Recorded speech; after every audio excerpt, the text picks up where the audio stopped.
gotta cut that out. All right, okay. Let's just restart. No.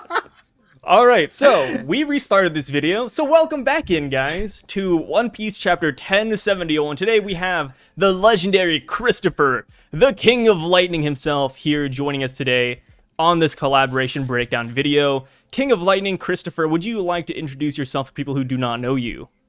Yeah, so I'm Cole. Just to let you guys know, this is take 2. It was cut J. out, Cole. you guys. and you know, I Judge is top 5, and he's continuing to climb those ranks given the recent chapters. Still stand by that. yeah, these recent chapters really boosted the Judge stocks. Yeah, and you know that I'm Cole because who else would say something like that, right? Like, yeah, ludicrous. Cole. Yeah, and like you guys know Parvision. Parvision says crazy things like Vanderdeck and the Mushroom, and you know Shanks' Godfather Shanks, like those kinds of things. Hey Cole, I missed the Bleach reviews. Can you start doing them again? Bro, I have to finish. I missed out on Bleach because I was too busy having a child, so I have to like last 4 episodes. Bleach over your family? Ridiculous. Well, with that being said, let's just hop into the chapter. We have 1071, A Hero's Offense. And we don't have any cover page this week, which is very unfortunate. But it is New Year's, it makes sense. We'll give those pesky manga drawers a break for this time. And we have Kuma flying through the air and landing at Red Port, the base of the Red Line. And you know what? I've heard some people say this, and I think it's a little bit silly, but you know, I might as well talk about it here and see if you think there's any validity to it. But some people are saying that he wasn't actually trying to go to the Red Line or Mary Geoise. He actually just landed here by accident. He crash landed like a UFO.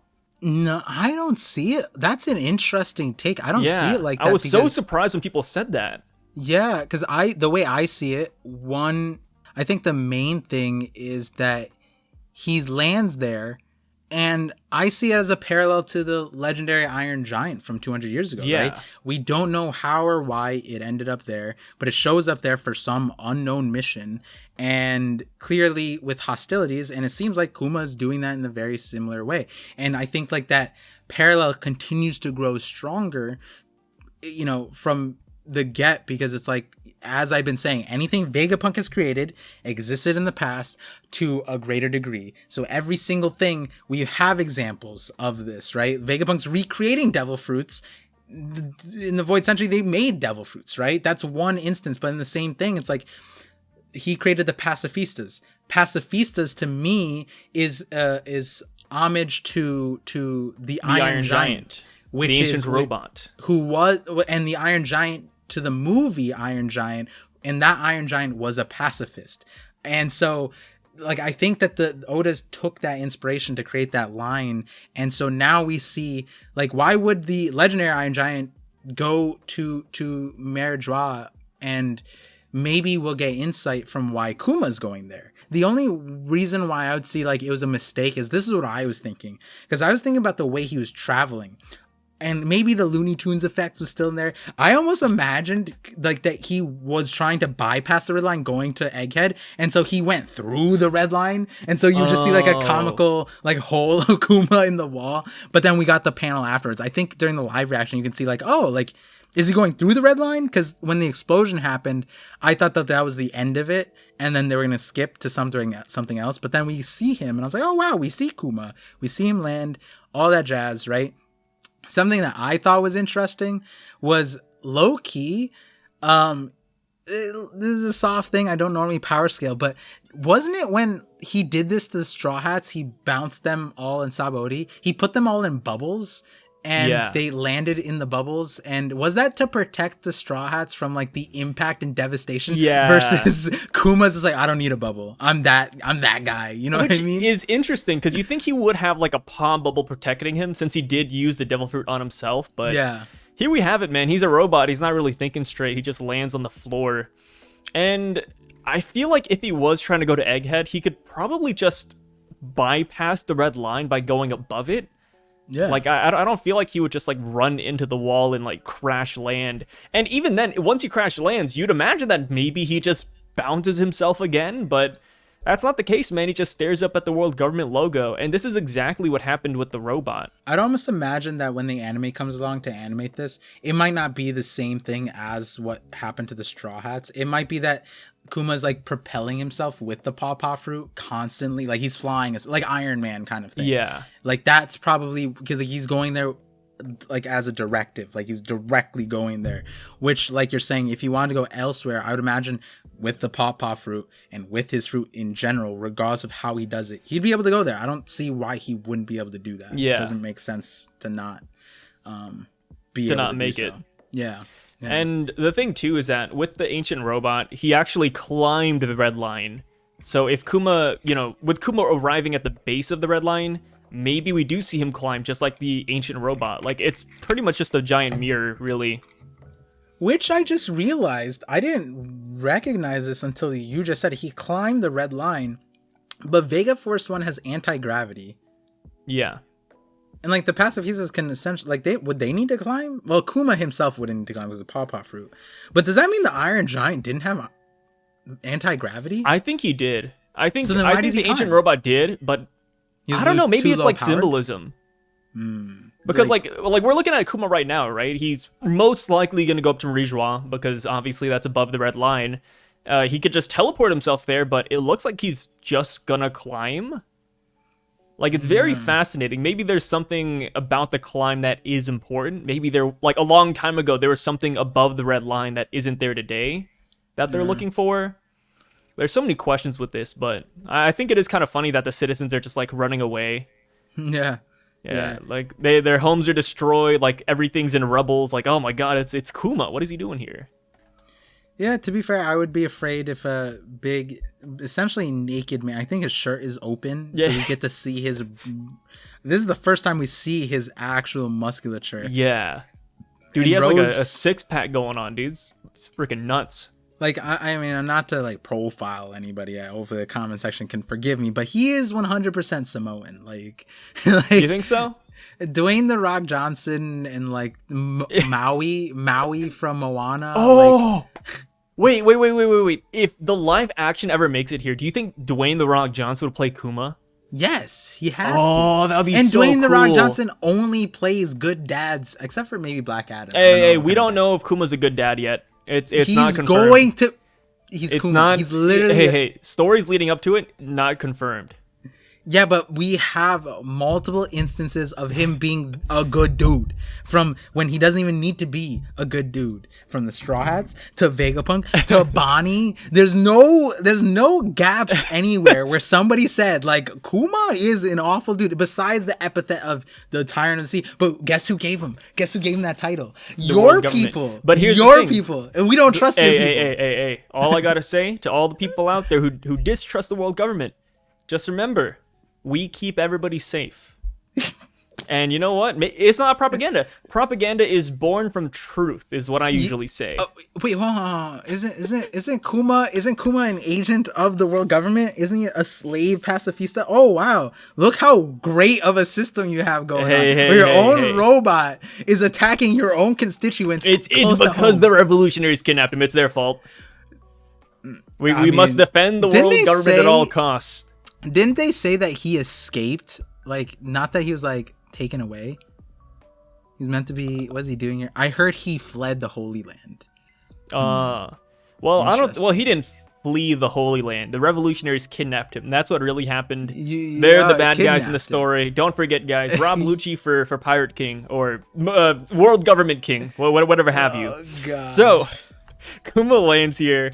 And that's pretty much all we get of this little side story. And then we cut right back to Egghead Island, where we see Rob Lucci saying that he doesn't accept Straw Hat Luffy as an emperor, which is a line that I just absolutely love. You know, the Rob Lucci agenda going pretty hard right now. But let me say it right here. My man took a beating, but he's not done yet. They didn't ring the bell. You know, the fight's not over. Round 2. What? I'm so upset that, because you guys don't know, I had my live reaction, but it was only an hour this week or last week, and I couldn't bring Sion for the booty call Milky Way after the knockup stream. And this was a line that just didn't ring the bell. Oh, do we have to go back to 1070 where his literal bells got rung? The fight isn't over. There's gonna be a round 2. Let me say it right now. You heard it here first. There's gonna be a round 2, and you know what? Lucci might lose. I will admit, not looking too good for the boy. You know, everybody's favorite character, fan favorite, top of the polls, #1. Lucci might not win the fight. I will admit it. But I'm glad you have some sane. You can't call him a quitter. I've never said that Lucci's gonna win. Lucci was never gonna win this fight. But I'll be damned if Lucci goes down without a fight. And he's raring to go for round 2. You know what? Luffy's Gear 5th attacks that put Kaido in the ground, it gave Lucci a band-aid. I was waiting. I was waiting. Like, when is he gonna bring up the band-aid? Like, the band-aid is important, guys. Don't forget. Like, I love it. It's so funny. I always love doing this with you, where it's like, we did this with Vegapunk in the flashback or in the cover story where you had the Band-Aid, right? Yeah. Like, Lucci in that chapter had a Band-Aid from Gear 5 Luffy. So did Vegapunk fight? How do we scale Band-Aids in One Piece? And like, Lucci said he lost consciousness from that last punch, and then he comes out with just a Band-Aid. Wait, so you know what? Either we scale down Gear 5 Luffy, or we scale up the Band-Aid symbolism. We scale up the Band-Aid. But you know what? Here's the thing. To all the world government agenda people out there, you know, I got your back right here. I'll vouch for Lucci, but I'm going to say it right here. Lucci wasn't losing consciousness because of the Gear 5th attack.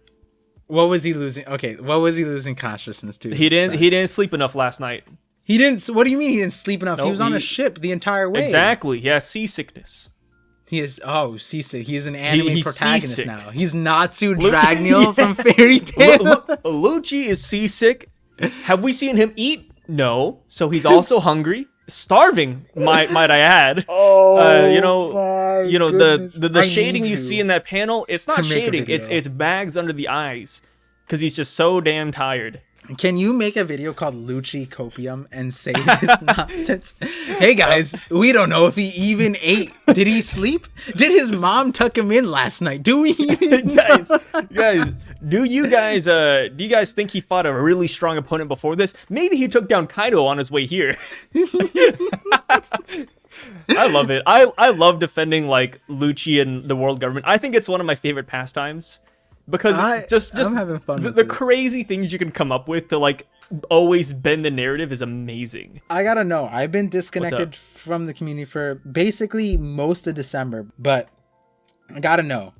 Are you the only one with this level of like random copium, hopium, whatever this drug is called that you're taking? There's nobody else saying this? To my knowledge, I don't think there's anybody else who's heavy on the world government Lucci side, and that's fine. See, at this point, it's kind of a meme, right? We all look at side, we laugh a little bit, like, haha, he's coping. But here's the thing, it's fun. I love trying to excuse Lucci's, inability to beat Luffy or clash with him or anything.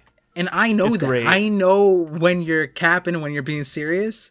At this point, it took a while. It took a little while to figure out the line, but like the problem is that like you saying it, then there's other people who say the same thing, but they're not joking. No, and I know there's some people who are still on Rob Lucci's side hard, but it's usually just like the comments you find in videos. But as far as like YouTubers, I don't think there's anyone who's like, "Yo, Rob Lucci's gonna win. Just watch." Like now, because you said it, I know there's gonna be someone in the comments who's like, "Yeah, wait, no, Rob Lucci." We just found about Silver Axe on Man, I wish. What about the other rock spiders? Rob Lucci just detained the rest of the Impel Down, like all this bullshit up. I hope that by memeing around and joking about Rob Lucci, that it does spawn a group of people who believe in him, like abhorrently. Like, oh, actually, Rob Lucci defeated Rocksteady Zebek oh so long ago. He actually is immortal. He has the immortality surgery. The flashback we had of him, that was 500 years ago. He actually beat Oars. And if you're wondering why he's so strong and who, because we know why Kobe had his glow up. He had Garp and Bogard as his mentors. We know why Luffy got strong. He had Rayleigh. And like you're just missing the fact that Lucci has the greatest mentor of all time. Joy Boy. Hattori. Oh, Hattori. Yeah, no, Lucci was back there with Joy Boy too. Hattori's his second mentor. Yeah, exactly. Hattori was obviously Joy Boy's right hand man. He, who else would it be? Guys. In Hattori, right? And you know what? The guy that was sitting on the throne at the World Government stage, that was an Imu-sama. That was Rob Lucci. If you spell Imu-sama backwards, you actually just spell Rob Lucci. Yeah. Oh, God. It's been in our faces this entire time, guys. You weren't looking big enough, hard enough. Oh, jeez. So past the Rob Lucci segment, which I think is just a bundle of joy, we cut to the Vegapunks, where they start talking about a side character, an ally on the island that they could call on for help. And there's a lot of theories about who this might be. Do you have any theories right off the top of your head? I mean, instantly, live reaction, it was Scopper Gaban. Because there was obviously the parallels were there. A lot of people were already saying Sabo Odi was a thing, right? Like, this is Sabo Odi, so we had Rayleigh, so Scopper Gaban could be here. Remember before when we were talking about Winter's Island, we were playing with the idea that Scopper Gaban would show up within these 3 islands that they would go to. We were like, we had a feeling that he was coming, and the reason why I'm going back to that moment is I feel like a lot of times when you have a feeling like that, is maybe Oda kind of like he plays at it a little bit, and is this him playing at Scopper Gaban, or is this somebody else? And that's where it's interesting, because it's like this person is someone who can fight, but someone that they don't want to rope into things, and so it's like what level are we putting them? And the thing is, it's like we kind of have to have someone capable of fighting CP0. Yeah. And now that we know Lucci's awakened, we can't just throw, like, who are we going to throw in? Like, you know what I mean? Like, you can't throw in like a random side character that can't fight, right? Back then I was saying that it would make sense that Drake would follow the Straw Hats to the next island, not knowing that Egghead and Vegapunk would be the next place. But the reason why I said that is because if we're going to Last Saga, Vegapunk would have to be there in some way, shape, or form. And Drake from Sword, the Marines, because he was discharged from Marines, he's in Sword, and he also knew about Vegapunk, which we can't say about all the Marines. Like, Kobe talked about Vegapunk, but Drake at Sabo Odi was like, which, by the way, Drake was on Sabo Odi. So if we're talking about parallels to Sabo Odi, maybe Drake is there. But Drake saw the pacifistas and knew that the lasers were Kizaru's, and because of Vegapunk's creations, right? Yeah. So I think there are more than one way. There's more than one way to link Drake back to being meaningful in this plot line here. So it could be Drake. Or maybe he's on the island with Sword. Who knows? Maybe he left already, and then once we see him, we get that flashback of how he left Wano. Because we didn't see him partying. Maybe he left like weeks in advance. Who knows? I hope, with all my heart, with every fiber of my being, I hope that this is not X-Drake. I would absolutely hate if this was at X-Drake. I'd be fine with it, right? Like, after reading it and processing it for like 10 minutes, I'd be okay. But the initial reaction, I'd be like, why X-Drake? Is this Kaku awakens, and then it's like, oh no, we don't have someone to counter him. Enter X-Drake awakened. Oh my gosh, because he almost died on Wano. Yeah, dude. Yeah, the Shigan to the throat is all he needed. Yeah. See, the reason I don't like X-Drake is because, like, they're insinuating that whoever this ally is could take on CP0, or at least stave them off for a little bit. X-Drake got, like, manhandled, right? No, really? He got manhandled. What are you talking about? Abandoned him 2v1 against CP0. Come on. No. Okay. Hear me out. Apu tried to fight for a little bit. You saw Apu clash. And then the next time we see one Apu... panel. He's running away. One panel. I mean, same with Drake. We see Drake and Apu clashing with CP0, one panel. And then the next panel, Drake loses, and then Apu is running away. Probably because he realized that he can't take on CP0. The way I see it, and I think this might be the way the anime is going to flesh... Because they're going to flesh out that part. Dude, I hope the anime fleshes out multiple Shigans going through Drake's body. They're going to show Apu clashing, and then being like, this is two much effort for no reason. Why am I fighting CP0?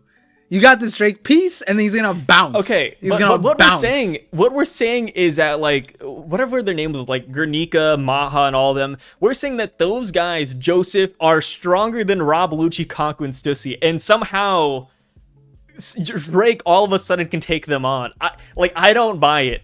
I do not buy that one bit. I don't. Okay, see, this is where we, guys, go back to what 1067 size rant. Unhinged rant where his hair came undone. he pulled out the bottle, he swigged a few times, he almost shattered it. Go back and check that, because it's not unreasonable to say that Oda's doing a less than great job in portraying CP0 in a way that I feel like should make sense to the readers, if that makes sense. Here's the thing. Oda portraying CP0 and Wano is one thing. Oda portraying Rob Lucci is very different. Like, dude, the guys in Wano didn't even take off their masks. We didn't see what their powers ever were. Rob Lucci is a different beast for CP0. Like, I'll take all the Rob Lucci slander, but I am not taking Drake beats Rob Lucci and Kaku. But my perspective is that, especially now, I don't see a world where Lucci has to be the strongest CP0. Like, there's no way. He has to. Like, when the Gorosei said, "Oh no, we lost our best agent," I think they were just like, that was like a boomer. Like, he was like grandfathered in. Like, he has a lot of like rapport, and so like maybe he's been on the beat for 40 years, and so it's like, like, oh no, he's we on lost payroll. And so it's like, obviously he's been there for 40 years, he hasn't died, he's accomplished his mission, he's the best agent, but that doesn't mean he's the strongest. And I think where me and you hard set agree on is Oda's doing something weird about these masks business, because the only way I accept it right now is if Hattori is like some kind of madman. The mask thing is so funny, dude. Like, the strongest agents have masks, but every agent in CP0 has a mask. Like, I don't even know, man. But yeah, I will take all the Rob Lucci slander. He can't beat Luffy. He can't beat Zoro. That's fair. Grounded in reality. But you can't tell me Rob Lucci loses to Drake. Now I was thinking about it, like, Hattori would be a really cool character to just add more fuel to the fire. We're talking about awakenings. And what Shaka told us was that, like, you lose your mind and your consciousness, essentially, when you awaken, and so he was surprised at Lucci's thing. So it could be that, like, maybe Hattori is so advanced as a skill that he's able to go in and out of like lost consciousness. And why that's useful is because if Luffy were to like sense, or like somebody were to sense the pigeon, they would just say, "Oh, that's just a pigeon." You know what I mean? They wouldn't think anything other than that, right? But then he's able to swap into the other mode, into the awakened form, and then it's like, "Oh, I am Pigeon Man." You know what I mean? Ditori. Yeah. Oh God. No, I mean, I feel that. Like, I'm just kind of hoping that CP0 shines. Hattori being like an actual person's a good meme, but like you said, it's something that could be very true, especially with awakenings. And it would give the fangs to CP0. Yeah. Last thing on the Hattori thing. We talked about this to a certain extent, on camera, off camera, on stream, off stream. If Hattori does not show up or debut anything in this arc, what is the likelihood of this sentiment still being true moving on to the last saga? I feel like until One Piece ends, the Hattori being a person thing is always gonna be like on the payroll. But right now I think it's an all-time high. It's at the all-time high for sure. And do you feel like, the possibility, I feel like possibility wise, I think it is also at an all-time high, right? Do you think that dips? We leave Egghead no hot Ditori. Yeah, it would definitely dip. But there's still going to be like that 1% of people out there who believe that Hattori's just holding back, right? Bro, there's still like, Mr. we're going to go to the final war, and then people are going to be like, I guess myself, I'm going to be like rubbing my hands like, okay, Hattori's going to make an appearance, guys. Watch this. Yes. As far as the ally goes, one thing that's interesting is that the Denden Mushi is actually silhouetted. I thought that was so funny. Yeah. And Here's the thing. People are looking at the thing on the side, that little symbol. People are saying it looks like a Jolly Roger. I saw that too at first, which it could be. But another thing with this is that there are Denden Mushis in the series of One Piece that just have like numbers on the side Or that you could use to call people up. Yeah. Yeah. So it could just be that. Yeah. I agree. But one Went thing through the same interesting thing. is that there's a little almost wing hair design on the back. Do you see that? Winged hair design? There's like a little thing right before the black shading starts. Oh, I see, like the like the bow. It could be like hair, it could be wings. I thought that was really interesting. One thing that I kind of thought would be a cool idea was that maybe this is a secret Lunarian that's been helping Vegapunk the entire time, because whoever this is, they are hunted by the world government. So maybe it could be a Lunarian, it could be somebody of a special race, it could be a Rogers pirate like Scopper. That's why a lot of people are guessing him as well. There's a lot of pretty good guesses out there, to be honest. And no matter who it is, minus Drake, I feel like it would be a really good, good idea to have them come out and show what they're capable of. No, and you're not wrong. I think, like, especially when I brought up the Drake thing, this being Drake kind of doesn't make sense with this dialogue, right? Because it's saying that he's being chased after whatever, like the world government wants him to. That's not necessarily true, right? He's part of Sword, so like he's undercover, sure, as a pirate, sure, but like when it comes down to it, like Kizaru knows, right? On Sabaody, Kizaru kind of was like, oh, I know who you are, I know what you are, you know what I mean? Yeah, like is that kind of thing. And then here he's, the way he's talking, it says, of course, I've always been prepared for this order. Like, how would Drake ever be prepared for this order? He was sailing the high seas. Like, clearly it's not, like, I don't think that makes sense for it to be Drake. And I didn't put too much stock into that, like, shading thing, but I think, people might think we're crazy. I think of all the things in the chapter, this shook me the most because, yes, we know Oda does silhouettes. We know this. He silhouetted the warlords. He silhouetted Jinbei, the Yonkos, and the Yonkos was the weirdest one because Kaido and Big Mom seemed like, it seemed like they were just kind of like made up at the time, and he was kind of like, this is sort of the shape, and then Kaido was not even close. But the point is Oda still gave us silhouettes of the people. I don't know if we've ever silhouetted a Denden Mushi. And for him to silhouette a Denden Mushi when we're silhouetting Emu, and we got Emu actually, like, we see the face, we even got their eyeballs, but we can't see this person so much so that we can't even see the Denden Mushi. And they don't even need to show us the Denden Mushi. Just show it from the back. And we are seeing it from the back. And you're like, is it wings? I don't know. Yeah. It's like, Oda's crazy for this one. I feel like one of the reasons why he might have silhouetted the Denden Mushi is because if we got the design, we'd be able to tell who it is. And that's where it's weird, because like we shouldn't know what Scopper Gabon looks like right now, right? Because it's been 20 plus years. People change. Like, Rayleigh's close. Like, how many people have like 3 lines as a goatee beard? That's clearly Rayleigh, right? Yeah. But like Scopper Gabon, he doesn't.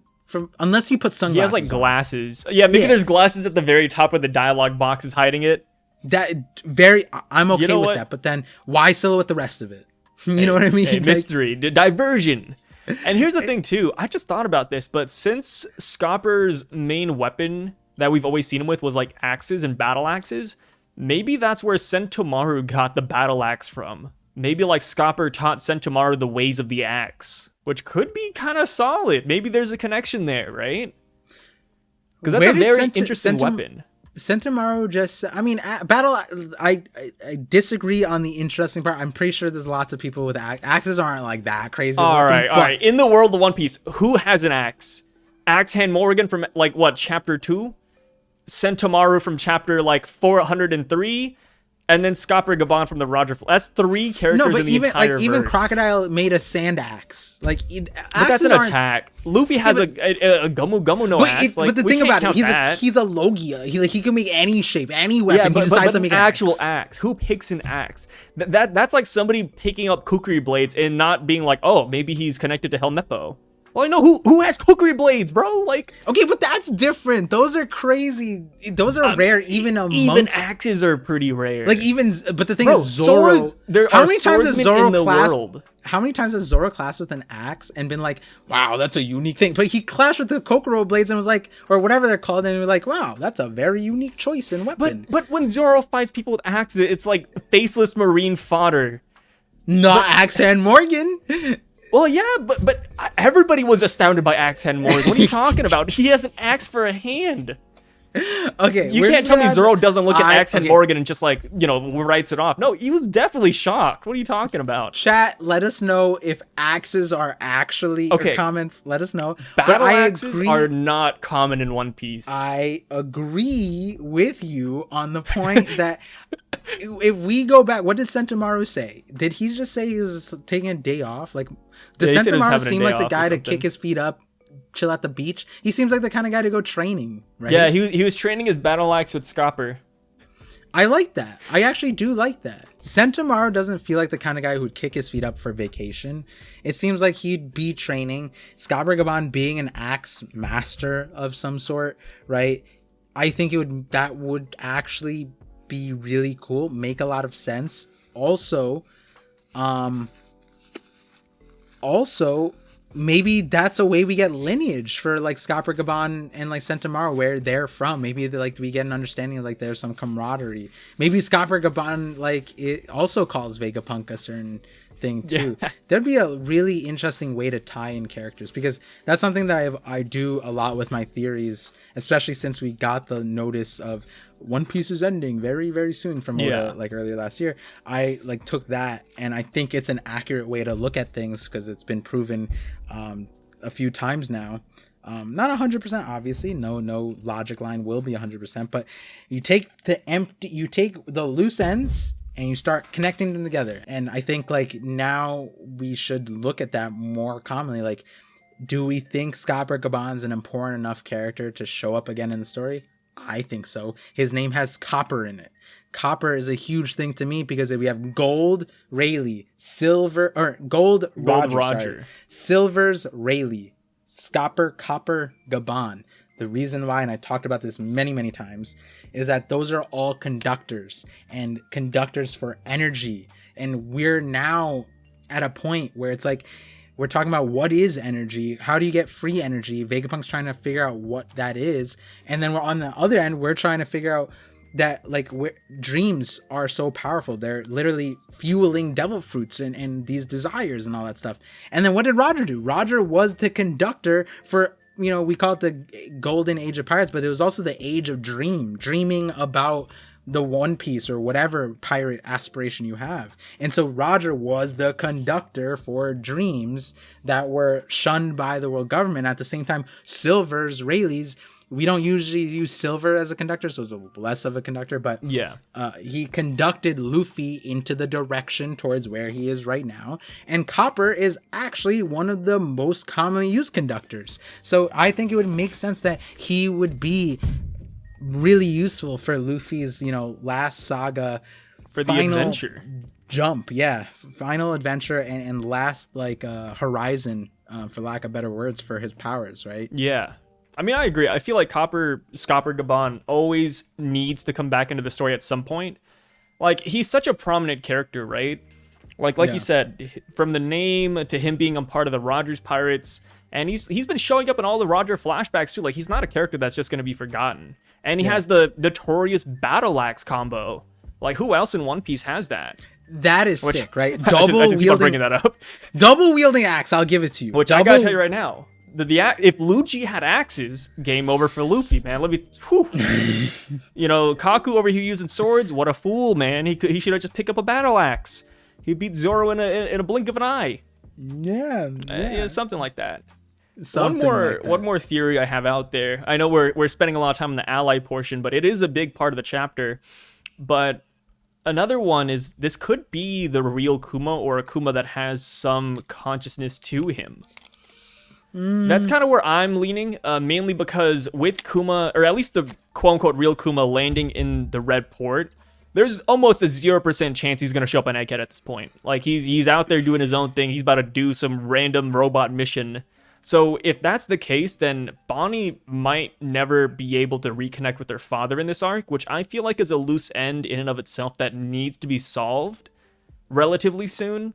So if this was some conscious version of Kuma, or maybe his brain stored in a jar, or a seraphim body, or, you know, another robot body, what have you, then I feel like that could be a good way to wrap up her story, or at least give her some closure pretty soon. Yeah. Because we can't just end with, like, oh, hey, by the way, your dad's, yeah, he's not going to be restored. He's climbing a wall right now. He's dead. Yeah, I see what you're saying about the Kuma situation. It feels like it would be weird to close both lines without them meeting, but that might be the tragedy in the situation. Bonnie doesn't get to see her dad's last moments, and also has to swallow the pill that he sacrificed his life for her, which that part is headcanon, but I'm just assuming that's the case at the moment, and just running on that sentiment where it's just like, one way or another, the tragic truth that Bonnie learns about Kuma, it would be tragic if she never gets a resolution with Kuma himself before whatever happens here. But at the same time, right, like, what happened to the legendary Iron Giant at the Mary Geoise? They didn't destroy it. Are they going to destroy Kuma? We don't know. We don't even know the logic in the decision to not destroy the Iron Giant, right? Because a lot of people said that that's incompetence, but I thought of it, maybe there was a reason. It being Kuma is a weird one to me, though, because I think Vegapunk has already basically said that, like, he's gone. So many times we've understood that he's gone. So for him to, like, show up and be like, PXO, not zero, PXO for original, like, you know what I mean? Like, that's a little weird.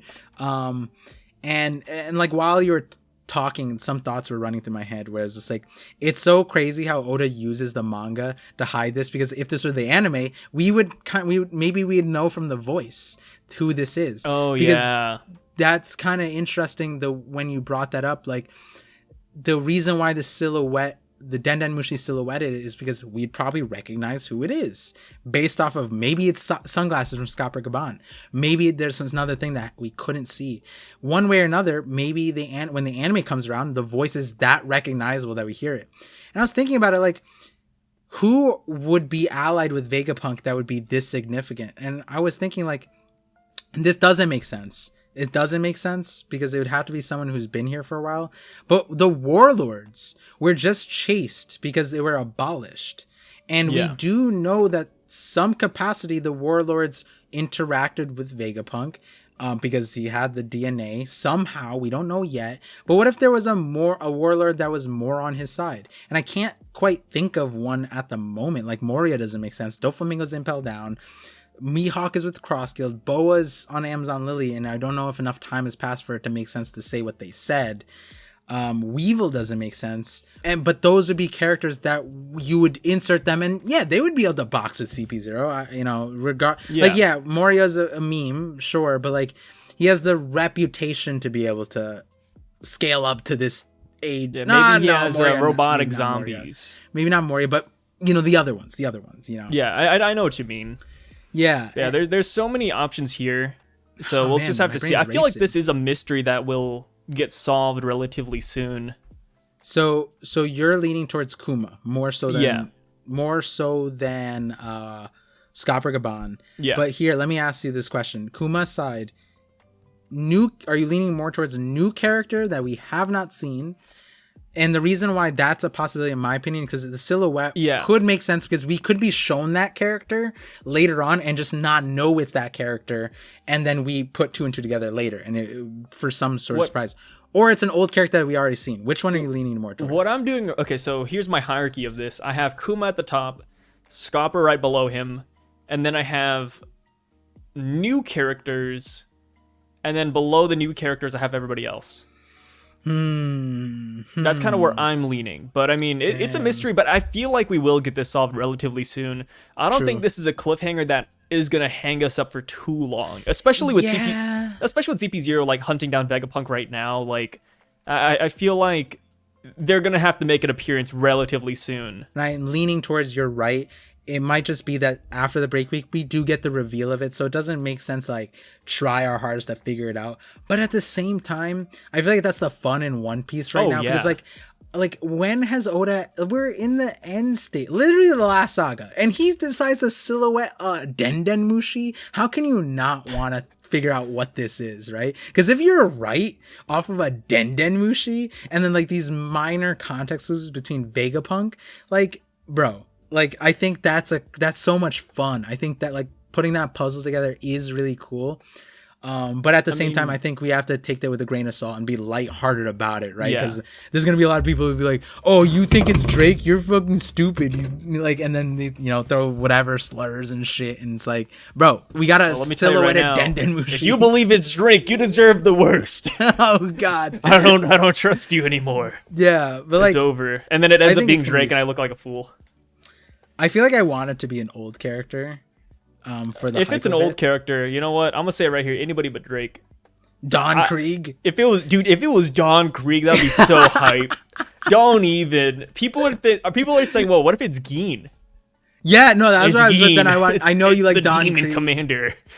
Yo, dude, if it's Geen showing up with Don Krieg, yeah, no, way better than X Drake. Yeah. So we're gonna skip down a little bit. So we go down in the chapter, and then we see that the defenses are offline. The Frontier Dome has been disabled, and then, everybody's like, hey, wait, is somebody in the control room? Well, what's going on? Which makes it seem like all the Vegapunks are in the same room right now, and that the only way to turn it off is to be in a different room, which is something that, the Vegapunks couldn't have done, CP0 couldn't have done, and, Pythagoras even says our detectors aren't picking anyone up. And there are another slew of theories with this one. They're saying maybe there's a Vegapunk traitor, which could be a case. People are saying maybe it's Caribou. Maybe he messed something up. But I'm going with a random third option and saying maybe this is actually Shiryu of the Rain with the clear fruit. That's kind of where my head first went when I saw this. I was like, yo, like who else could go invisible right now, right? Absalom's dead. It's got to be Shiryu. And with Blackbeard going around willy-nilly with all of his commanders around the place, I feel like it would make sense if Shiryu just snuck into this really high-tech area and either stole a Vegapunk or just messed things up. Where do you lean on how the control system or defense systems went down? So when I got to this part of this chapter, there's a few options, and I connected it back to the person who... actually, no. People in the chat were like, maybe the person who they called, because the way it progressed was that they called this person and then the shields go down. So it could be that person has the power to do that. And the person that regardless of who it is, the person that I lean to, because it kind of like the parallels were there, was Bon Clay. And the reason, and I have a mini mega theory that I won't make a video about, so that's why I haven't talked about it. I hit you with the detail that when Bon Clay uses his clone fruit, he actually he turns into their exact body, gets their abilities minus the devil fruits to the nth degree. He mimics everything, obviously, again, besides devil fruits. So when he copies Luffy, he copies his strength minus the devil fruit. And I was thinking about that. Bon Clay was impelled down, correct? Bon Clay would low-key be one of the greatest assets for Vegapunk if he was farming blood samples. Because what if he could just turn into somebody and then Vegapunk could just take that blood sample and then that's where he gets all these things. And then Bon Clay is that person who's... he is wanted by the world government. And then he also has the history of opening the gates before. Wait a minute. Wait. You know the Den Mushi silhouette? Yeah. If those are wings on the back of it, would it be the swan wings from Bon Clay? Oh, shit! Yo! Wait, no, hold on. Wait a minute. Hold the presses. I didn't even think about that. Bon Clay Wiki One Piece. Is that the... Yeah, he has swan wings, bro. But, I mean, I can't imagine Bon Clay saying, of course, I've always been prepared for this order. But, I mean, it would be an inherent ally for the Straw Hats, though. Yeah, and because he is part of the Revs, technically, in the sense of he's under Ivankov. Oh, you're right. He is technically with the Revs. Yeah. So Vegapunk could have broken him out or at least gotten him out of that place if he wanted to. And we know that, Vegapunk Senior Pink. Oh, no. That's a good theory. You know what? Yeah. I should make that video, but I was too busy having a kid. Scopper, Bon Clay, and then new character, and then old characters. So I just want to let you know, Bon I Clay said I makes was the too busy having a kid, and then my son just made a sound. He's just like, yep, that was me. That was me who was preventing Dad from putting out theories. But that's a good one. I like that. Yeah, I like the Bon Clay one a lot. As you guys know, though, truthfully, I could not think about One Piece in the last 2 weeks. But when I did get the moments like yesterday in scheduling this call, I was like, well, Bon Clay's stocks are going up in my head right now. Here's the one thing about like Bon Clay or anybody else who this could be, is that Pythagoras says that his detectors aren't picking anyone up. And I feel like if it was their ally that did this and disabled the system, I feel like they'd be like, oh, it's just that person at work. Right. Or like, oh, that person has controls. Oh, that person did it from his room or their room, whatever. So that's the one hang up I do have. Like, maybe it is like an enemy or a third force, is that they just have no clue what's going on. If Vegapunk was clued in and said, yes, like, maybe just shaking their head, I'd be like, all right, whatever, like the Vegapunks are playing around a little bit, the allies doing something.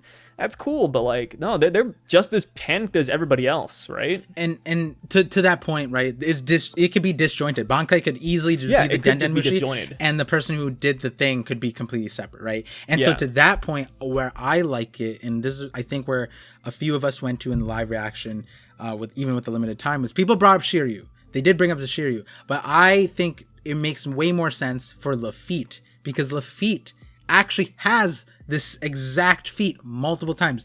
How did they get to Marineford? He snuck into Marineford undetected and opened the gates. Impel down. He did it going in and going out. And he also broke into Marineford in with Vice Admiral Suru there, Sengoku, Doflamingo, Kuma, and Mihawk. Nobody knew he was there. It's because he has wings. He can fly everywhere. At the time, and the thing is, at the time when the Blackbeard thing happened and he was proposing, we didn't even know about the wings part. But at the same time, there's this interesting, I have a video in conjunction with Usopp. So I have my Usopp video, most view video, but then I have a second extension part talking about Lafitte, because Lafitte, and a lot of people off of that video think that Lafitte has like the siren fruit or something like that, but that's where it's interesting, and that would be a mythical Zoan, that and there's a trend with mythical Zoans and Blackbeard and Katarina Devon, and now Stronger. We wouldn't be surprised Lafitte has it, but Lafitte's interesting because he's a mime kind of looking dude with tap shoes, but somehow he has this feat of being undetected regardless, even with tap shoes. And I think that was what was noted by either Doflamingo or Mihawk. They were like, or Sengoku, they're like, wait, somehow we didn't hear him and he's wearing tap shoes? How does that happen? And so it could be, and that the other reason why this makes sense is because a trend here is we're seeing Blackbeard crew, Amazon Lily, Blackbeard Law, and then why not have him on Blackbeard Whole Cake Island? Yeah, and it doesn't need to be Blackbeard. We saw his crew, Whole Cake Island, right? Like you said. And so, here's the thing, it doesn't just have to be Lafitte. It could be Lafitte and Shiryu. Yes, exactly. Because they've been traveling in pairs and groups, so I don't think they would be like a one-off thing either. It could just be both of them. And if we wanted to be super disrespectful, just send Shiryu to Solo Kid's crew easily, right? But then he'd clash with Killer, and Killer's the only no, I'm joking, guys. but Wire are there too, my man. Like the logic line of Shiryu, but more so it could be Lafitte doing it in conjunction with Shiryu. The Invisible Fruit plus Lafitte, that's a broken combo. Yeah. They go incognito mode. When I saw CP0 make it to the top, I was like, this is the only way the story would have went regardless. Even without them breaking the defenses, the only way for the story to progress, for it to make sense, is CP0 has to go up there because they have their ship up there. Look what happens when CP0 goes up there. Like, we gotta destroy this ship, because they could just escape. Shockout created the plan, right? So CP0 had to go up there somehow. This just sped it up. So then it kind of is that person doing it in the favor of CP0, or is it just a coincidence? Or is this person just all around a third party, just doing a Blackbeard type of thing of just creating chaos wherever they go, right? Yeah. You do have to take in that perspective when we're talking about who this Denden Mushi is. Yeah. Or not Denden Mushi. I do feel like it is going to be a third party. Because if it was Vegapunk's ally and they did disable it, you'd think that they would be here to save the ship, which is apparently the only way to get off the island safely. Yeah. That's the first thing CP0 sees. So yeah, that's why I don't feel like it's an ally. Vegapunks are confused about it, and then the first thing CP0 does is attack the Sunny. So it's just an all-around bad plan altogether. And if it was the ally wanting to fight CP0 head on, then he could have easily just went downstairs. Like, there's a way to go up and down from the labo phase to the factory phase, so he could have just done that. But instead, no, he was like, nope, I'm gonna disable this and have them come to the Vegapunks I'm trying to protect and the ship that he needs to escape. Right. So they see the ship. Lucci orders Kaku to destroy it, and then we see Zoro waking up and blocking the attack. And it's a beauty. It's a beauty of a fight. I'm glad it's off screen because the brutality that Kaku would inflict on Zoro would just be too much. The manga would have to be censored because giraffes are just way too powerful. Zoro wouldn't stand a chance. We all know that. Come on, guys. Wake up already. Have you not seen the giraffe propaganda out there? And then we see Lilith and the Vegapunk saying something really funny. I read this a couple times and I laugh every single time. But they say, if we don't hurry up and back him up, we'll lose our ride out of here. They're pretty much inferring that Zoro needs their help to defend the Sunny and to beat Kaku, which I think is just so funny, because we also see Lilith holding a ray gun, like raring to go for a fight. And I'm just like, yo, could they actually take on CP0 if they wanted to, or at least Lilith? Because far be it from me to say, but I don't think Lilith and the Vegapunks could really handle CP0 at this point. I feel like Zoro is their best bet. Yeah, like, I feel like Shaka should put the same respect that when Luffy rolled up, or the Straw Hats rolled up, it's like, this is a Yonko crew. You're gonna get slaughtered, Lilith. Like, I feel like that same respect should be given after what they just witnessed on the cameras. Like, they didn't even put respect on Luffy's name in that regard. They put it on Zoro and Robin. And yet they saw Lucci fighting Luffy. Yes, obviously, they're in line with the community. Vegapunk saw a mid-diff fight.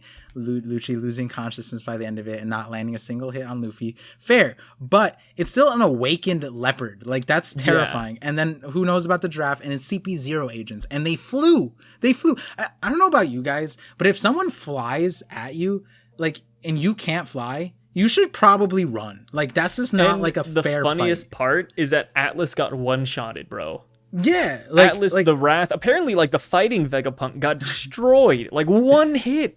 Yeah. And it's like, yo, Lilith, like, maybe you shouldn't go outside. Maybe you should stay inside. Yeah. Let Zoro handle this fight. Come on.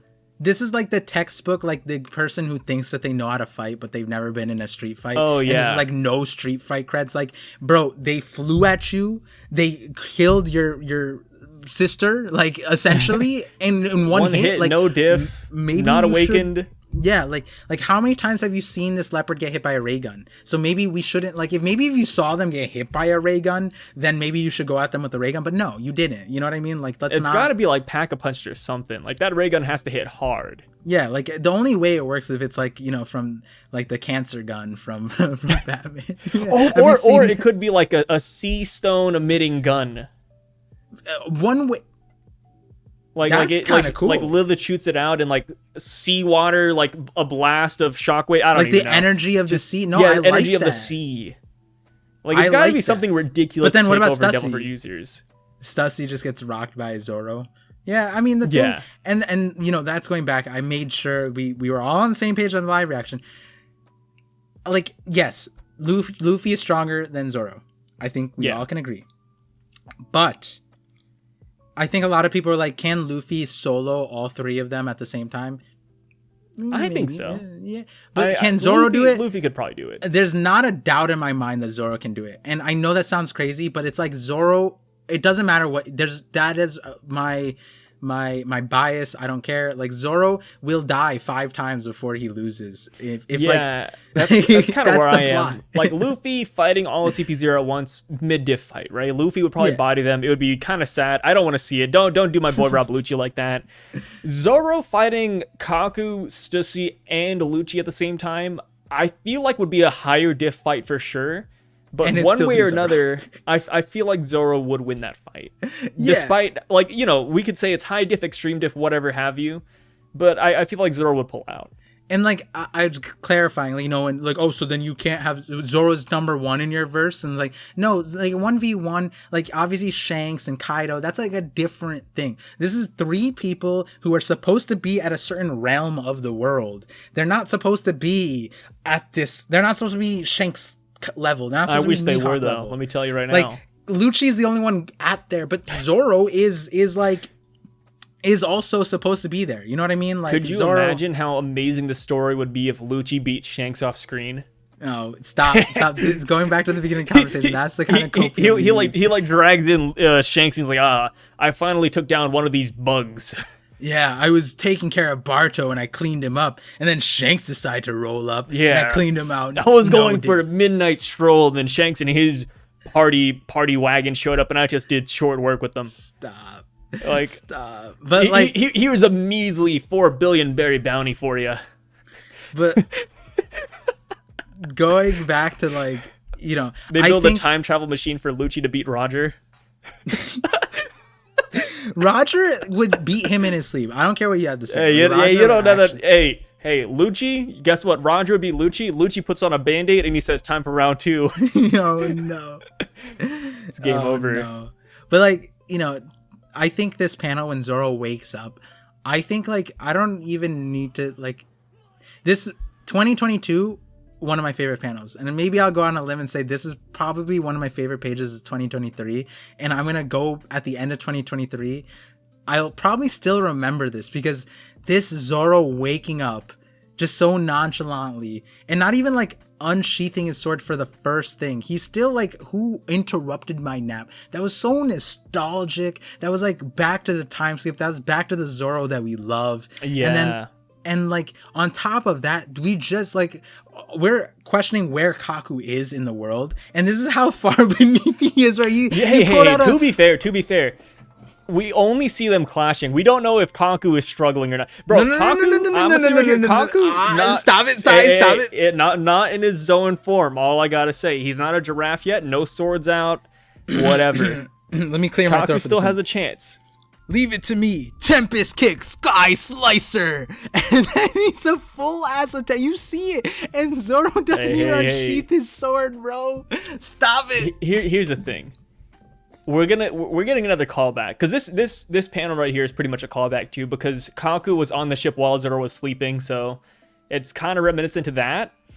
And let me tell you, if we're doing callbacks, I'm ready for the Nose Gun to make an appearance. I wanted to knock Zoro to the next dimension. Yeah. That you sound like a theory. I'm Team Giraffe, man. I love zoo animals. What I will say is, you know, at the bottom of my favorite page, Zoro, very like, that is a Zoro that like I think even Kaido would be kind of afraid of looking at, you know, especially after Wano. Kaido wakes up Zoro, and he's like, hey, you know what, buddy? Let's agree to disagree. You go that way, I go this way. You snap, I'll drink. We're great. You know what I mean? I mean, at this point of the story, like, Kaido would look at Zoro and Luffy, even Kid and Law potentially, and just say, "Whoa, like these guys, they're pretty strong. They'll give me a good fight." Yeah. I don't think he'd be like intimidated, but he'd look at them and with like, you know, a glimpse of respect. I would put Zoro above Kid and Law. People could come at me for that one, but like, that's such a hard one. Like I you know, Kid above too, Law. It's a hard one. Kid above Zoro in power scaling, whatever you want, because narratively that's how it would be. But Zoro is there. Zoro is just Zoro's like up a cloud. He's an electron cloud. It's He's weird anywhere. Because the way Oda's kind of like doing Kid and Law, in my mind, just because like it's such a drastic power up, right? At least Luffy, we saw the climb, whatever. Zoro, we see the climb. Kid and Law, they went from like, I wouldn't say nobodies, but they were like mid-ground, right? And then they were losing jumped to above Big Mom. Law losing to Doflamingo. Yeah. And then awakens. Dude. And then Law slices the island in half. Literally. Law lost to Doflamingo 2 months ago. Like for us, right? 5 years ago, whatever. That's a long time. But in One Piece time, he went from not even a warlord level to help beating Big Mom and fighting Kaido. Like, Law and Kid, they have plot armor. We have to all agree on that. They have Oda plot armor right now. So that's why it's hard to say that Zoro's above them. Because I feel like if they were ever to clash, Oda would just give Law and Kid like a stupid power up and be like, hey, Awakening, here's Awakening 2.0. To scale up the powers as well, it's like, you know, as much as you meme about Kaku showing up, I feel like his face here tells it all, where it's like, Kaku has been lighthearted, even in the face of Gear 5 Luffy, you know what I mean? Kaku's still lighthearted. He's been making jokes, but look at not just one sweat, two, not just two, three, and then his eyes go into like the shock mode, and then you know what I saw, Sai? The panel that you reminded me of. The last line Zoro said to Kaku. He said, "There's always the zoo." Yeah, hey. But here's the thing. Take me back? Nah, bro, but maybe you know the zoo. And then Kaku's like, take me back. I'm gonna go to the Bronx Zoo, bro. You know what's up, dude. I always gotta defend my world government agents. I'm gonna go on a limb and say Kaku wasn't shocked or scared by Zoro being on the ship. What we're seeing in the panel where he says Roanoa is surprise, because he thought this was a bozo on the ship at first glance. So seeing that it's actually Zoro, a long-lost friend, he is just super shocked and happy to see him. That is the leap of faith I'm gonna take. My man Kaku would not be, he would not be subdued by a lowly pirate like this. I'm gonna just let the comment section handle this. Comment section. If you comment on this video, let me know right now. Kaku could easily take anyone over 5 billion berries. Confirmed. Roger, more like Dodge Kaku Dodger something. I don't know. I try to stress that one. Yeah, it's hard being a world government fan because I always have to like defend him like this. Like, maybe Kaku didn't eat either. Maybe he's anemic right now. But to your that's why he's sweating. Defense. We go to the next page, and you know what? I'll give him. He's clashing. You know what? It's not to stop. Use your bare leg against the Roronoa Zoro. Hey, yo, is that Enma clashing with his leg? Oh, that's crazy. It's crazy. All I gotta say. I will give you that. Now the thing is, Zoro is trying at this point. He pulls out two swords. Kaku you know what? And hey. All I gotta say, there might be a third sword that's covered up by Zoro's arm. So Kaku clashing with 3 swords of Zoro right now, one of them being Enma. Woo, nuts. No. And Kaku not getting his leg sliced off. Feet. You know what? Maybe Lilith does need to go there and back Zoro up. Maybe. For everyone listening, listen to how I started this conversation and listen to how he just circled back to maybe Lilith does need to come here. Yeah, no. Dude, Enma's gonna shatter from that kick. Okay. Dude, imagine Enma, Wado Ichimonji, and Nina Kitetsu all shatter. The same sword that clashed with Kaido's Kanabo shatters on Kaku's leg. Great take, Sai. Great take. Odin would be rolling in his grave. Dude, Odin would be so upset. Odin's just wait. This wasn't even your sword. Understand? No, he'd be like, I gave this to Hiyori. Like, she would have been a better swordsman than you. Dude, no, Odin would be like, I understand. He's a giraffe model. Nah, Odin would have deadass been like, it should have been Kuina. Oh my goodness. It should have been Kuina here. Oh, or what would be really crazy is if Kaku base storm breaks Enma, and then Zoro's like, oh, I see you've gotten stronger. And then Kaku's like, oh, you haven't even seen my newest form, and then he awakens. What I will say, in the last all this seconds, fanfic. If he breaks the sword, right, in the context of Wano, when they said, Shusui, Ryuma forged Shusui into a Blackblade. And again, people don't want to recognize this, but the nuance of Blackblade and Blackenblade is different. And I made a video about this, or I talked about this on that One Piece Talk podcast, and the people were like, you don't know what swords are. They were like, Roger and Whitebeard have Blackblades. I'm like, they actually just don't. They don't have Blackblade. And then, lo and behold, Road to Laughter came out and confirmed that Blackblades and Blackenblades, there might be a difference. Oda was teasing at that. And I want to ask you, would you be upset if Zoro blackens his blade against Kaku? Dude, all jokes aside, I think the best thing Kaku could do in this fight, or the best W that Kaku could get from this fight, is being cannon fodder for Zoro getting a black blade. That is a W that I wouldn't even dream of. On a real note, like Zoro obviously he's gonna beat Kaku. But to be fair, that is the biggest thing that Kaku could do for the story right now, is blackening those blades. Let's walk this back, guys. I'm gonna look right at you guys, right at the camera. Who brought out Zoro's first Ashura? Kaku. It was not Kaido. You know, it was Kaku, bro. Like, he needed the Ashura for Kaku. You know what? We might even see Ashura again for Kaku. No. Yeah, Imagine you know Zoro. Hey, Par said it here first. Wait, no. You're right. Because you remember how off the rip Luffy Gear 5s goes against. Off rip, he goes Ashura. He's like, oh, dude, the fan base would be upset. That would be. People were already upset that Luffy went Gear 5th. Imagine if Zoro used Ashura like right off the bat. Like, dude, I can't hold back. I would like that. I would think that'd be really cool, and it would be really funny. But I think for people who try to like take One Piece to like a power scaling perspective and try to like take it really seriously, they would hate it. Yeah, that might make some people leave. I'm not gonna lie. No, I wouldn't. People would actually drop the series, but I think it'd be so goated. You know what? Next chapter, Zoro using Ashura. Imagine. We see 9 blades coming out, three Enmas just waving around in the air to fight Kaku. I'm in Spain without the S right now. And then guess what? Kaku's not even awakened. Oh no, he's not even awakened. Ashura clashing with Nose Gun. Giraffes have 4 heads. Like, that's what he is. Like, he's just like, oh, didn't you know giraffes have 4 heads? Kaku's neck turns black. He's like, this is my blackened blade. Oh no. Oh no. Oh, dude, the fanfic is so good. So the thing is, like, we could be right too. That's the problem. No, yeah, we totally could. I mean, Oda literally doing callbacks this entire arc, so we could genuinely see something ridiculous like that. Absolutely. So moving past it, we see the Straw Hats saying that they gotta leave, and then boom, we see Vegapunk running away from Bonnie. And Vegapunk, the OG Bonnie, is nowhere in sight, which I feel like spells bad news, because he's probably just gonna run into CP0, and the Straw Hats aren't there to defend him.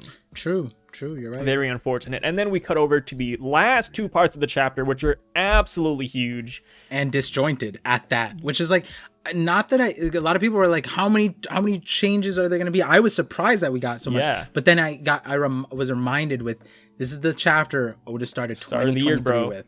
So 2023. It makes a lot of sense that we got a progress report on so many different things.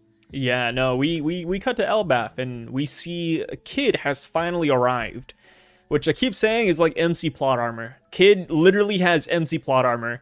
He set sail to try and find the man marked by flames, and then the next island he shows up to is Elbaf. Like, that is God's luck if I've ever seen it myself. Some people say, hey, like, think about it though. Rationally, he sailed through the island, so he eventually has to get to that island, which, you know, true. But let me tell you, the next island being Elbaf, and that's where Saul might be, like, that's crazy. Crazy luck. I think the point of Kid, and so people can go back to my video about teeth, actually. I talked about Kid there. I talked about Kid another time, where I think Kid is that opposite of Luffy, where, or the Karma video, also, where Kid is supposed to be like Luffy's mirror, except like if everything happens in a bad way. But like, because when you think about it, him going to Elbaf, that's technically where Luffy wanted to go, right? They were fighting over the direction. But at the same time, like, I was thinking about it, maybe like it was good luck that Luffy didn't go there, because we've seen Luffy have a lot of good luck, whereas we've seen Kid have awful luck time and time again, from Kaido falling from the sky on his base, and Kaido didn't even know that to a certain extent. Now there's a theory that Apu leaked the location and had Kaido come there too, but it didn't seem like Kaido was trying to unalive himself at the time, right? Yeah. So like, was he planning on disrupting Kid and at the same time unaliving himself? Like, it's a little complex, but like, you know, I think Kid is the representative of, if Luffy had bad luck, still luck. Like, luck, a lot of people think bad luck is like 0. No, bad luck is luck folded over on the other side. So crazy shit happens to you, and it might seem like a good thing, but it could very quickly turn to a bad thing. And while you're talking, I was laughing because like Kid's like laying back, but then in the panel right after that, you can see sweat coming down. So he's just like, he's like stressed out. No, he's like, oh god, giants. I mean, it's even directly in the story, right? Like, Shanks gave an arm for Luffy, but he also stole Kid's arm. Like, it's a direct We don't even know parallel. if it's Shanks. We don't even know if it was Shanks. It was the red hair Shanks. pirates. No, it was Shanks. No, it was the red. If it was Shanks, my why man didn't Kid kids say wouldn't it? lose to anybody but Shanks himself? Why wouldn't and you know you what? say it? Shanks took a cheap shot. All I gotta say. Okay, imagine this. Imagine What's this. up? Oh God, we're gonna say some crazy names. I'm trying to figure out a tame name to say. Okay.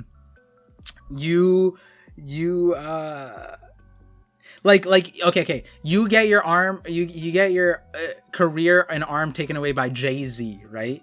But instead you say like, a rapper took my arm off. Why would you say a rapper? Why not say Jay-Z for the clout? You know what I mean? Like, why would he say the red hair pirates took my arm? Okay, but here's the thing. Why not say When he says Shanks took my red-haired pirates though? That could be all of them. What if it was a battle royale, like Kid versus all of them at once? And they all nibbled at his arm, bro. He can't even it get took his all arm of back. the red-haired pirates to keep Kid down. You know, Kid almost got the W. I think. Sorry, I leave you for what, 2 weeks, and the amount of copium drug that Yeah, New I love Year's it, dude. gave you, It's bro. funny. Happy New Year's, by the way. Happy I New didn't even Year's, say guys. that to you yet, but I don't know what you drank today, but you need to keep drinking. Hey, that. there's You a got lot of some wine. good stuff. Some JK Oh, my rolling amount of wine right here.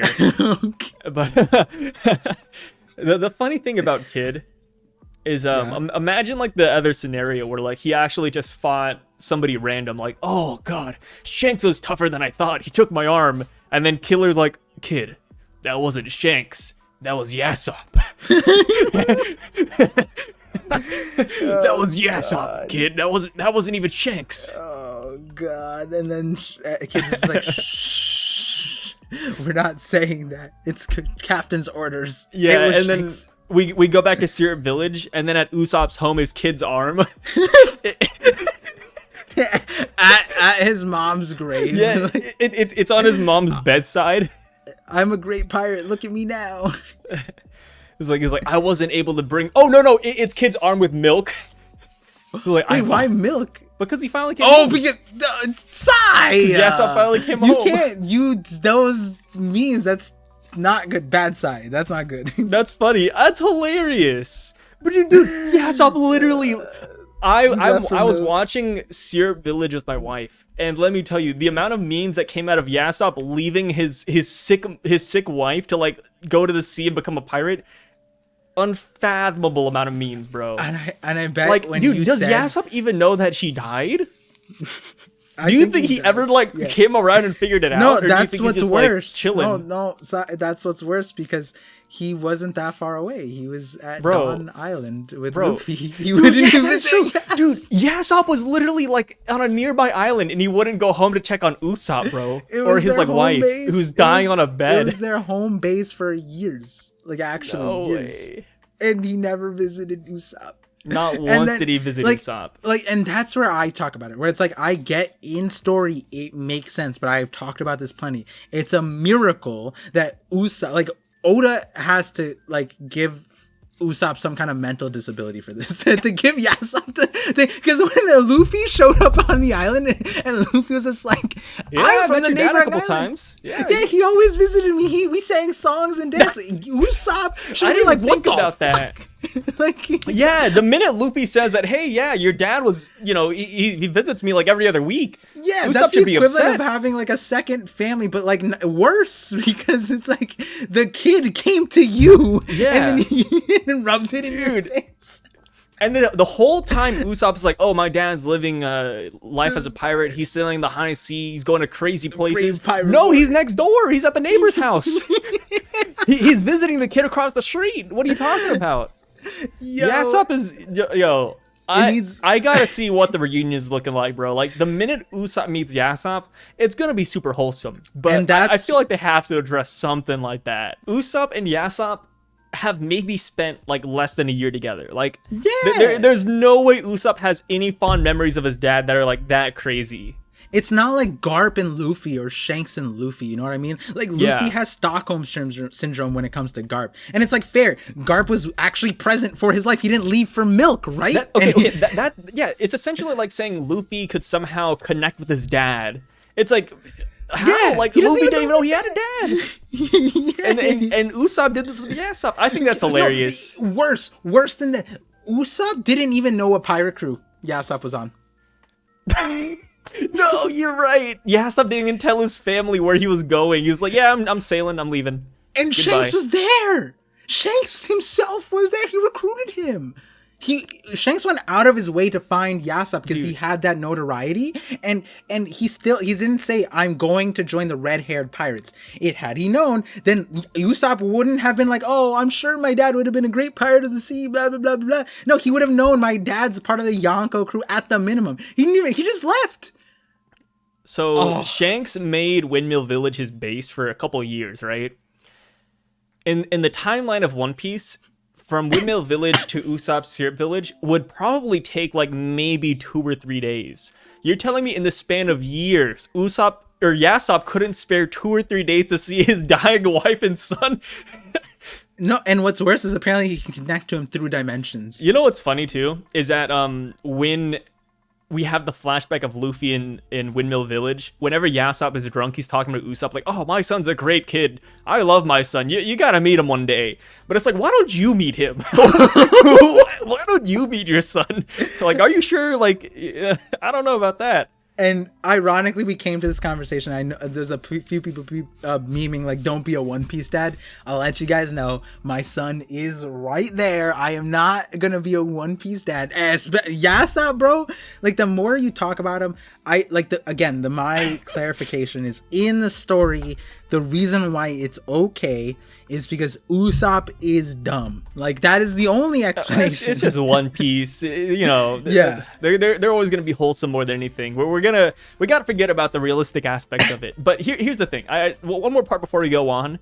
But who's a better dad, Dragon or Yasopp? Dragon at least showed up at Logtown, bro. Yeah, I'm gonna go with Dragon because Dragon might have a reason, right? World's most wanted criminal. You know, he wants to keep Luffy safe. I feel like that's a way better reason. Yasopp just said, yo, goodbye, family. Sorry, I hit my mic. This actually, go back to my live reaction. I actually got so mad I had to skip the lines.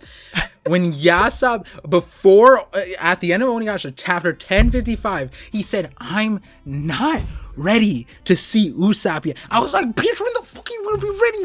I was actually upset. I told the stream, I was like, I'm about to punch the monitor right now. Bro, that was so aggravating to hear. Yeah, Yasopp hiding away because he doesn't want to meet Usopp. But it's like, bro, it's been like 15 years probably. Yeah, at least Dragon always faces the direction Luffy's in, because that's just how much of a fatherly instinct he has. He can smell Luffy's wind from islands away, and he showed up at Logtown, and he even you know what's even crazier, he even did like a real world thing. He's not like the custodial parent Garp is, so he even told Garp, like, hey, I'm gonna go visit Luffy at Logtown. Yeah. He even and Garp was like, wait, he didn't do that, but he did, you know. So Garp I mean, Dragon's actually not bad. And he's keeping it with the family, right? He got lucky. That's though. all it is. Like, not all kids will be like Luffy. Some parents get lucky with that, you know.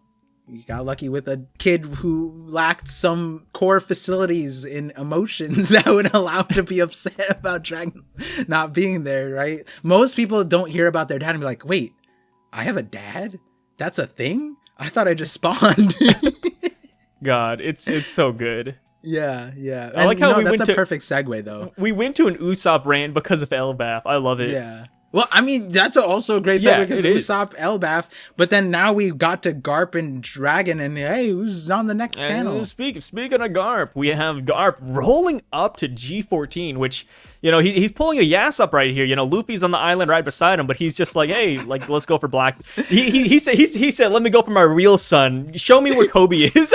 No. He said, Luffy's nearby. Forget Luffy. Who's that again? Show me Kobe. No, we're having a direct parallel to the conversation. The adopted kid. Yeah, Luffy's the adopted kid. He wants to go save his real son, Captain Kobe. No. And he tells Helmeppo to get on board. We can assume that Hibari's going to go too because she also wanted to save Kobe. And there's a lot of, there's a lot of theories out here and a lot of heated debates. Let me tell you right now. Really? Oh, yes. You weren't here, Bar. You were busy having a kid. You know, we could argue if a kid is more important than One Piece in a life on the seas, but we all know the answer at the end of the day. You got to set off. But here's the thing. People are really heated that Garp will beat Blackbeard, and people are really heated that Garp will lose to Blackbeard.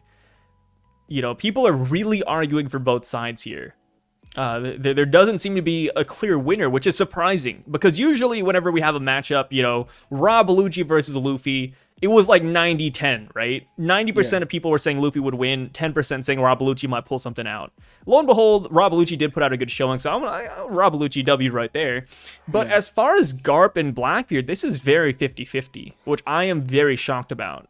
I don't even see a 50-50, and that's the upsetting part. When I read this, I had a delayed reaction because I realized Garp is going against Mr. Plot Armor himself, and that's not like the way I see this too is like it's a parallel of like Ace kind of situation where it's like Garp has the power to intervene, and he didn't in the past, but he'll do it for Kobe, and he's so much so that he's sailing on his own to G14. He's engaging a Yonko without any commands, without any approval, breaking the order. And most likely without anybody behind him too, right? Yeah, and he's bringing Helm Meppo of all people. So he's solo dolo on this. And he's going against a Yonko. And this Yonko is not somebody that you should trifle with because every time he goes up, it's almost like the community's doubt powers him. The more you doubt Blackbeard, the scarier he becomes. He's like the boogeyman right now, where when I saw this, I was just like, narratively, there's no reason or there's no way it makes sense for Garp to beat Blackbeard and then for the story to progress in a way where it's like, if Garp beats Blackbeard, what have we been building Blackbeard up to, right? Isn't the whole point 1,000 chapters for Blackbeard to be beaten by Garp? Yeah, and it's like, I'm not saying Garp is weak. I personally think Garp is extremely strong. But just because you're strong doesn't mean you'll win. We've seen that plenty of times. There's so much complexity. Look at what's happening on Egghead. The Seraphims are controlled by authority chips, which need to take out Sentomaru. Sentomaru's not the strongest person. He has the authority. So, like, look at the way Oda's been framing Amazon Lily with Boa, with Blackbeard. That was not simple. Law and Blackbeard. Look at the situation on Egghead. None of these are simple. Look at this now with Garp, and it's like, I think we're gonna throw in a plot twist. We're gonna throw in some plot armor. We're gonna throw in a few things where either Blackbeard scales up naturally to beat Garp on his own, which again never makes sense. When has he ever not used nefarious tactics? Never. 2, if he gets beaten by Garp, what threat does he have for the rest of the story? And 3, Rayleigh himself said, I don't even know if I could take on Blackbeard at that point. Right? You know what's funny? What? The people who are saying that Garp can beat Blackbeard, they're also saying that Rayleigh is a fraud for saying that he couldn't beat Blackbeard. Wait, but then aren't they supporting Rayleigh? Because they're assuming Rayleigh could beat him. He's just saying that he couldn't beat him, and they're saying that he was disingenuous in that statement. I understand that. I think of Rayleigh. I think a lot of these old people, but Rayleigh especially, parallel to Zoro. I think Rayleigh is one of those guys, like, if he wanted to, if he gave his life, he could probably beat most people. Like, I'm not saying Kaido, like, yeah, he would die to Kaido probably, you know what I mean? Like, yeah. One Piece has a thing with the old man strength. Look at Whitebeard, bro. How many people would want to 1v1, like, even put a hole in Whitebeard's chest? Put a hole in his face? How many people are going to want to fight an enraged Whitebeard? Nobody, not a lot. Bro. How many people are going to want to fight an enraged Garp? You took his adopted son or his favorite son, Kobe, and then the same thing with the Rayleigh, right? Like, Rayleigh was at a point where they were already negotiating. So he didn't need to. He just needed to push the button a little bit more. But at the same time, I do recognize that maybe Rayleigh can't fight Blackbeard. I do recognize that. I don't, maybe the people who are saying it's a fraud for saying that too far, but we'll know now. If Blackbeard can beat Garp, I would love it. I think I'm all it's about better Garp for the dying, story dude. right now. Garp dying, or even just Garp catching a fat L, like I can see it happening. And like you said, I think Garp is really strong. I think he's definitely one of the strongest characters out there. But he's fighting against Blackbeard, and he actually just has plot armor. Yeah, and Blackbeard has plot armor. That's just how it is. I just like Garp a lot. Not like, you know, like, I might not like his personality, character's decisions. Like, I just like the position he is and what he tries to do, and how he comes off as like, he's like the predecessor of Luffy. And not to get sentimental or spazzy, but like when you, especially immigrants, right? Like you look at your parents and you give them a lot of slack for the way they raised you, but then you end up turning some aspect of them too. And you kind of look at it like maybe they would have been you if they had your circumstances. You would have been them if you had their circumstances. Yeah. And I look at that as Garp and Luffy, like one and the same. Like when we get Garp's backstory, it's going to be wild. And that's where I'm sad, because like if Garp dies, we're gonna get some good backstory. We're gonna get his backstory, him and Luffy, him and Dragon. We're gonna get God's Valley. Like there's a lot that can come out of this. With the Garp situation here, like the amount of rage that Luffy would get from losing Garp, I don't even know if you could like. I feel like that's ace level. Yeah. No. Like you'd be unlocking Gear 15 at that point. Yeah. That, like, you know how like Luffy saw the paper about Vivi and Sabo, all that crazy things going on, and he already wanted to go. Like he wanted to go help them or do something about it. Zoro brought him back in. If he reads the newspaper and sees that Garp, Helmeppo, Kobe, Pudding's kidnapped, freaking Perona's over there, like, dude, it's game over. Like, the Straw Hat Crew's going over there. There's nothing to hold him back. Like, he'll probably toss Vegapunk into the water, sail straight to Blackbeard, whoop his ass, like, or try to. Vegapunk, we have to put... Oh, maybe that does happen. You know how... This is going to sound ludicrous. Yamato the agenda, split? Zoe? Like, on Zoe, how they split up. Yeah, maybe. Maybe they drop off Vegapunk in Wano. Because since it's a closed-off country, the government can't get to Vegapunk. And that would give us another reason to go to Wano, pick up Yamato, which on that agenda still, and then we go to Hachinosu. For Law, for Garp, for Helmeppo, for Kobe, for Perona if she's there, because last time we saw her, she was going to go to Blackbeard. And for Pudding. Like, dude, and we have everybody. No, keep going. I like the Vegapunk on Wano because Ibisu Town. Because my moon brain theory tied those things together, but not necessarily Vegapunk going there. But also, it kind of makes Orochi's request ironic because he wanted Vegapunk on Wano. And then the third part is Pluton. Pluton was engineered, blueprints. Vegapunk could easily go there and have the last piece of Exodia, essentially.